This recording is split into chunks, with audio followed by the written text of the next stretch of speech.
माननीय supreme court के किसी भी फैसले को अस्वीकार करना या अस्वीकार करने की बात सोचना अपने आप में बहुत बड़ा अपराध है। NIOS जो 18 महीने का लोगों ने किया था, उन लोग पर तलवार लटकी नहीं है, अभी तो तलवार चल गई है। जो हाल D.Ed में B.Ed वालों का हुआ था, वही हाल NIOS का होने जा रहा है। अगर माननीय सुप्रीम कोर्ट या भारत सरकार कोई नया प्रारूप तैयार नहीं करे, भारत सरकार और माननीय सुप्रीम कोर्ट कोई नया पुनर्विचार नहीं करे, तब तक NIOS को आप बाहर समझ सकते हैं। बात होगी अगर उनकी बात को केंद्र सरकार मान लेती है तो कि अध्यादेश निकाले, लेकिन मुझे नहीं लगता है कि इस तरह की बात होगी। अगर हो जाती है तो मेरे लिए भी बहुत खुशी की बात है, क्योंकि हमारे बहुत सारे बच्चे उसमें फंसे हैं। अब भारत सरकार ही अध्यादेश निकाले तो अच्छी बात होगी, और सुप्रीम कोर्ट पुनर्विचार करे तो मुझे नहीं लगता सुप्रीम कोर्ट पुनर्विचार इस पर करेगी, और कर लेती तो बहुत अच्छी बात है। तो किसी भी तरह की गलतफहमी में, चाहे वकील लोग हों, चाहे नेता लोग हों, पक्ष हो विपक्ष हो, कोई भी हो, अगर छात्रों को गुमराह करते हैं कि अब कुछ नहीं होगा तो ये गलत है। बीते मंगलवार को सुप्रीम कोर्ट का डबल बेंच का एक फैसला आया, जहां पर BR गवई और प्रशांत कुमार मिश्रा जो कि जज है सुप्रीम कोर्ट के, उन्होंने सुनाया। इसमें उन्होंने यह साफ कहा कि NIOS वाले डिप्लोमा डिग्री धारक अभ्यर्थी जो है वो मान्य नहीं, अमान्य है। ऐसे में अब उनकी डिग्री जो है वो कहीं ना कहीं कोई काम की नहीं रहेगी। वो शिक्षक नहीं बन पाएंगे, किसी भी परीक्षा में बैठ नहीं पाएंगे।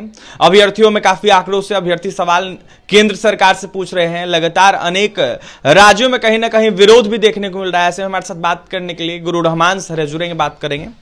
कैसे सर देख रहे हैं जिस तरीके से सुप्रीम कोर्ट का डबल बेंच का फैसला आया है NIOS वाले अभ्यर्थियों को? देखिए, माननीय सुप्रीम कोर्ट के किसी भी फैसले को अस्वीकार करना या अस्वीकार करने की बात सोचना अपने आप में बहुत बड़ा अपराध है, और माननीय सुप्रीम कोर्ट का आदेश सर्वमान्य है, आदेश है।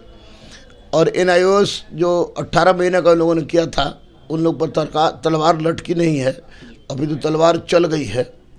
और निश्चित रूप से इस सुप्रीम कोर्ट के आदेश के बाद जो हाल D.Ed में B.Ed वालों का हुआ था, वही हाल NIOS का होने जा रहा है। अगर माननीय सुप्रीम कोर्ट या भारत सरकार कोई नया प्रारूप तैयार नहीं करे, भारत सरकार और माननीय सुप्रीम कोर्ट कोई नया पुनर्विचार नहीं करे, तब तक NIOS को आप बाहर समझ सकते हैं। NIOS वाले अभ्यर्थी केंद्र सरकार से नया अध्यादेश लाने की मांग कर रहे हैं। जो अभ्यर्थी हैं वो कह रहे हैं कि कुछ गजट में हम लोगों को लेकर उपाय सरकार निकाले। अच्छी बात होगी अगर उनकी बात को केंद्र सरकार मान लेती है तो कि अध्यादेश निकाले, लेकिन मुझे नहीं लगता है कि इस तरह की बात होगी। अगर हो जाती है तो मेरे लिए भी बहुत खुशी की बात है, क्योंकि हमारे बहुत सारे बच्चे उसमें फंसे हैं। तो अध्यादेश तो B.Ed वालों के लिए भी निकालने की बात हो रही थी, उसमें कोई अध्यादेश निकली नहीं, और ये फैसला है तो निश्चित रूप से NIOS वाले को के लिए अब भारत सरकार ही अध्यादेश निकाले तो अच्छी बात होगी, और सुप्रीम कोर्ट पुनर्विचार करे तो मुझे नहीं लगता सुप्रीम कोर्ट पुनर्विचार इस पर करेगी, और कर लेती तो बहुत अच्छी बात है। अच्छा सर, लेकिन NIOS वाले बाहर हैं इससे। इनको किसी भी तरह की गलतफहमी में, चाहे वकील लोग हों, चाहे नेता लोग हों, पक्ष हो विपक्ष हो, कोई भी हो, अगर छात्रों को गुमराह करते हैं कि अब कुछ नहीं होगा तो ये गलत है, क्योंकि ये सत्य है कि NIOS वाले सुप्रीम कोर्ट के आदेश के बाद बाहर हो गए। अच्छा सर, ये सवाल आपसे रहेगा कि फर्स्ट फेज की बहाली हुई है, उसमें कई NIOS वाले अभ्यर्थी भी शामिल हुए हैं जो चयनित हो गए और वर्तमान में कार्यरत स्कूलों में जाकर पढ़ा रहे हैं। ऐसे में उन पर गाज गिर सकता है क्या इस फैसले से? डेफिनेटली, छठी चरण छोड़ के, क्योंकि 2 साल का समय दिया गया था, छठी चरण में कहा गया था कि जो 2 वर्ष पहले जो किए हुए हैं उनको 5 साल का समय दिया गया था कि आप D.Ed कर लीजिए। तो निश्चित रूप से पहले चरण वाले को भी वही हाल होगा जो दूसरे चरण का हाल होगा। तब साफ हो जाएगा। निश्चित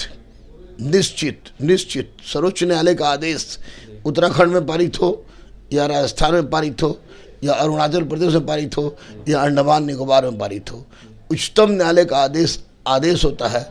अखंड भारत की सरजमी के हर कोना कोना में उसका आदेश पारित होता है, और जब आदेश दे दिया है, फैसला दे दिया है सुप्रीम कोर्ट ने, तो निश्चित रूप से NIOS वाले आगे प्रयास करें, भारत सरकार से गुहार लगाए, सुप्रीम कोर्ट में दरवाजा खड़खड़ाए पुनर्विचार करने के लिए। अंतिम उपाय सर क्या है? अंतिम उपाय यही है कि भारत सरकार अगर अध्यादेश ला दे तो बहुत बढ़िया बात है, और सुप्रीम कोर्ट में पुनर्विचार के लिए लोग रिट तैयार करें। लेकिन मुझे लगता है कि समय की बर्बादी होगी, पैसा की बर्बादी होगी, क्योंकि NIOS वाले को शामिल नहीं किया जाएगा। उसी तरह जैसे 1 to 5 में बीएड वाले बाहर हुए थे, ये भी बाहर हो गए। यानी कवारी के दाम में डिग्री अब कबाड़ी के दाम में भी नहीं बिकेगा, एक पेज का कोई पैसा नहीं देता है, ये बेकार हो गया है।